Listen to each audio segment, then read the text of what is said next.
Көрші пәтерден тағы айқай-шу шықты. Тыңдап жатырмын, еркектің дауысынан әйелдің дауысы қаттырақ шығады. Бірін-бірі боқтаған еркек пен әйелдің дауысы подъезді алып барады. Шыдай алмадым. Барып есіктерін қақтым. Өйткені бұл отбасыны танимын. Мұнда көшіп келгендеріне көп бола қойған жоқ. Күйеуінің аты Шалқар, әйелінің аты Ақмарал. 2 баласы бар. Шалқар таксист. Таң атпай жаман нексиясына мініп қоқайып кетіп бара жатады. Кешке келе жатады. Ақмарал былайша айтқанда домахозайка сияқты 2 баланы қарап аулада жүргені. Байқаймын, жиі ұрысады. Ондай жанжал туған кезде Шалқар қашып біздің үйге келеді. Темекі сұрап тартады. Оны мұны айтып мыжып отырғаны. Әйелінің ашуы басылдау дегенде ғана үйіне барады. Бірақ бүгінгі дау бұрынғыдан бөлек сияқты. Содан кейін ғой, шыдай алмай есіктерін қаққаным. Есікті Ақмарал ашты. Бұрқылдап сөйлеп жүр. Сүмелек, мені жезөкше көреді екенсің ғой. Төсекте айтпейт дегендеріңді көшеде танысқан салдақыларына айт. Соларға бар. Бұл несі, төсекте маған алай жаса, бұлай жаса дейді. О, сорлы, белің дұрыс жұмыс істемесе, мен кінәлімін бе? Мына бір кітапты алып келіпті, оқы, үйрен дейді. Жасым 35-ке келгенде секс кітап оқып, позаларды үйрену қалыпты маған. Үй бейшара, оданша ақша табудың жолын қарастырсашы деп бір кітапта ашылған есіктен подъезге лақтырып жіберді. Жүр, бауырым. Келінің ашуы басылғанша біздің үйде отыра тұрайық деп Шалқарды үйге шақырдым. Еңкейіп жерде жатқан кітапты алдым. Кітаптың аты Төсек ләззаты деп аталады екен. Күліп жібердім. Себебі Шалқар әйелім қанағаттандырмайды. Төсекте кескен томардай жатады да қояды. Өтірік болса да жыныстық қатынас кезінде ыңырсып құшақтап аймаласуды білмейді деп жақындағана сыра ішіп отырып, бар сырын ақтарып салған. Шамасы, мына кітапты тауып әкеліп әйеліне оқытпақ болған сияқты. Дау содан шықса керек. Шалқар екеуміз аулаға шығып темекі тұтаттық. Өткенде айтып едім ғой. Төсекте әйеліме қанағаттанбаймын деп. Әйтейік бүйтейік десем, оны қайдан білесің? Біреумен жатып жүрген секілсің ғой деп тап береді. Жаңа естідіңіз ғой. Мен жезөкше емеспін дейді. Мына бір кітапты таныстарымның үйінен алып келіп, осыны оқышы, бәлкім, төсектегі қарым қатынасымыз түзелетін шығар десем, шу шығарды деп Шалқан нали сөйледі. Білмеймін не істерімді. Расында, жезөкшелерге барып құмарымды анда-санда тарқатып тұрсам ба екен. Әлде төсектің қыр-сырын жетік білетін бір көңілдес ұстау керек пе? Бұлай жүре беруге болмас деді тағы ол. Үндеген жоқпын. Өзге отбасының жыныстық қарым-қатынасы жайында не айтуға болады? Білмедім. Тек Шалқар белгілеп қойған кітаптың беттерін парақтап көз жүгірттім. Мынадай жолдарды оқыдым.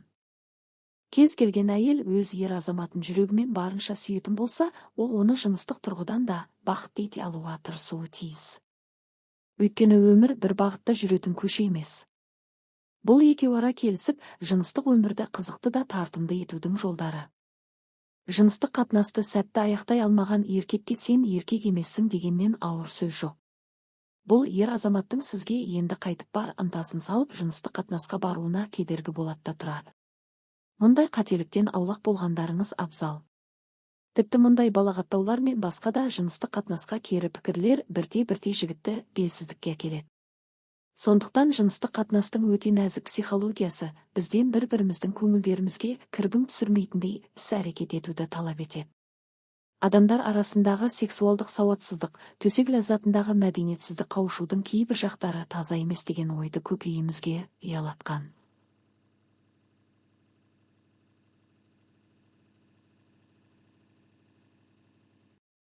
Ол жөнде жұбайлар арасында ашық айтып пікір алысу бұл тәсілді, немесе әдетті кімнен көріп үйреніп жүрсің? Деген күдікті сауалдың тууынан қашқандықтан жиі бола бермейтіні рас. Олар өздерінің жыныстық талап тілектері жөнінде бір-біріне айтудан тіпті қорқады да. Өйткені бірін-бірі кінәлап тіпті ара қатынастары бұзылуы мүмкін деп ойлайды. Бір-біріңізге төсек ләззатында көмектесуге тырысыңыздар, себебі төсек ләззатына құлаш ұру екеудің тірлігі. Сондықтан тек қана еркек немесе әйел осы істі басынан аяғына дейін атқарып шығуы керек деп ойлау тым қате. Сіздер бір-біріңізді қанаттандырып, құштарлықтарыңызды қоздырып, бірге қанағат табуға, құшырларыңызды қандыруға тиістісіздер. Сіздің еріңіздің сізге төсек тоятын сыйлай алмауының бірнеше себептері болуы мүмкін. Бұл оның кінәсінен немесе екеуіңіздің де кінәңізден болуы мүмкін.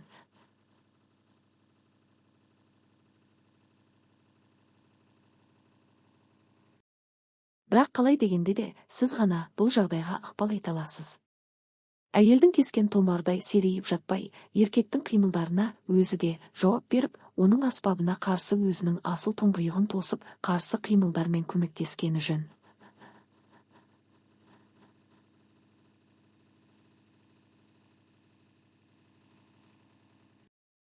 Кейбір әйелдер аяқтарын көсілтіп, өзінің кәусар бұлағына еркек ұлы мүшесін бойлата кіргізсе болды деп ойлайды.